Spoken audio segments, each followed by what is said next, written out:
Assalamualaikum barudak kembali lagi jeung Mang Idrus. Ayeuna Mang Idrus keur aya di mall hayang ngasaan tempat pijit elektrik anu dina kursi itu tinggal ekot ngageter karena dada tinggal itu suku ngageter sarua aing mimitina mah reuwas Mang Idrus teh nya. Kalitu namanya asa ngareunah cek aing ieu teh awak asa jadi lalempang tina nyeri cangkeng nyeri cager tinggal itu kot ngageder kitu tah. Tah ieu teh matak didengkelangkeun kieu teh kot asa ngareunah pisan asal nama hayang molor ieu teh.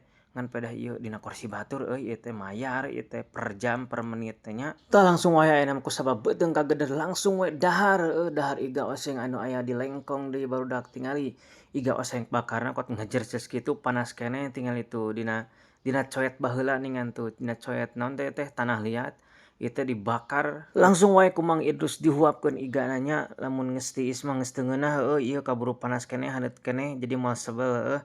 Teu cukup ku iga osengna tah ieu aya pete sambal goreng daun jeruk nya tingali haseumna ge langsung dihuapkeun teh ngareunah ieu teh kana letah teh matak boros kana nasi tah ieu tong poho make jukut goreng ameh ngeunah pisan gurihna. Geus heula sakitu nya, bye bye.